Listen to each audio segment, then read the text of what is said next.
ஹாய்ங்க, welcome to ஆசாஸ் Tamil kitchen. பார்த்ததுமே நாக்கில் எச்சி ஊறுற மாதிரி ஹோட்டல் ஸ்டைலில் சிக்கன் கீ ரோஸ்ட் எப்படி பண்ணலான்னு பார்க்கலாம். வாங்க வீடியோக்குள்ளே போகலாம். இப்போ சிக்கன் மேரினேட் பண்ணி வச்சிடலாங்க.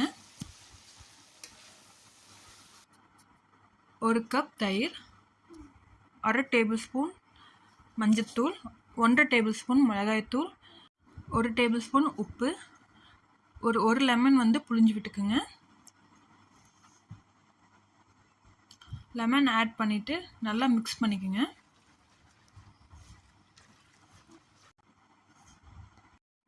இப்போது சிக்கனை சேர்த்து நல்லா மிக்ஸ் பண்ணி விட்டுக்கோங்க.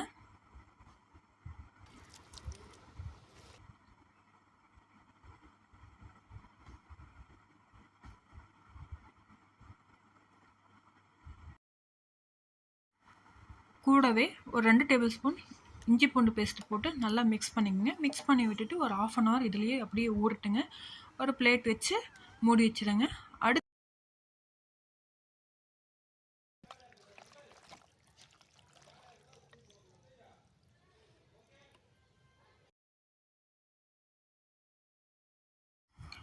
இப்போது கீ ரோஸ்ட் செய்யறதுக்காக ஒரு மசாலா ஒன்று ரெடி பண்ணணுங்க. அதுக்கு வர மிளகா, 2 டேபிள் ஸ்பூன் மல்லி, 1/4 டேபிள் ஸ்பூன் வெந்தயம், 1 டேபிள் ஸ்பூன் சோம்பு, 1 இன்ச்சு பட்டை, 2 லவங்கம், சீரகம் 1 டேபிள் ஸ்பூன், மிளகு 1 டேபிள் ஸ்பூன், கொஞ்சமாக புளி, 5-6 பல் பூண்டு எடுத்துருக்குங்க. இப்போது சீரக மிளகெல்லாம் நம்ம ட்ரை ரோஸ்ட் பண்ணி எடுத்துக்கலாங்க. அரைக்கிற டைமில் பூண்டும் ஊற வச்ச புளியும் சேர்த்து நம்ம அரைச்சி எடுத்துக்கலாங்க. பாருங்கள், நல்லா வறுபட்டுருச்சு. இப்போ இது ஒரு பிளேட்டில் எடுத்து வச்சிடலாங்க. இது ஆறுனதுக்கு அடுத்தது நம்ம மிக்சியில் போட்டு அரைச்சி எடுத்துக்கலாங்க. இப்போ ஒரு வடைச்சட்டி வச்சுட்டு அதில் தேவையான அளவுக்கு வெண்ணெய் ஆட் பண்ணிக்கலாங்க. நெய் கூட ஆட் பண்ணிக்கலாம்.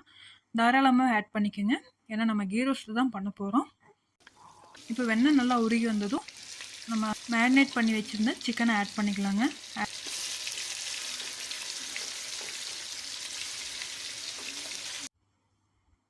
இப்போது இதையும் நல்லா கிளறி விடுங்க. இப்போது பார்த்தாவே தெரியுங்க, சிக்கனில் தண்ணி நல்லா விட்டுட்டுருக்கு.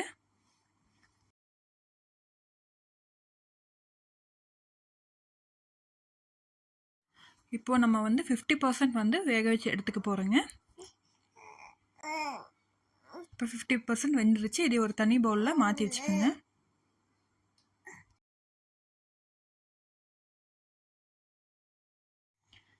இப்போ நம்ம சிக்கன் தனியாக எடுத்து வச்சதும் மீதம் இருக்கிற இந்த சிக்கன் ஸ்டாக் அப்படியே ஒரு 2 மினிட்ஸ் நல்லா வேகட்டுங்க.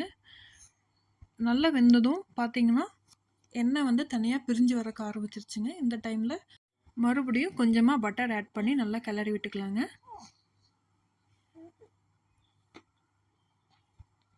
இப்போது அரைச்சி வச்ச மசாலாவை ஆட் பண்ணி நல்லா கிளறிக்கலாம். இந்த மசாலா அப்படியே அந்த வெண்ணெயிலே நல்லா எண்ணெய் பிரிஞ்சு வரணுங்க. இப்போ பாருங்கள், நல்லா பிரிஞ்சு வந்துடுச்சு. இப்போது ஏற்கனவே நம்ம வேக வச்சு வச்சுருக்கிற சிக்கனை இப்போ உள்ளே சேர்த்து நல்லா கிளறிக்கலாம்.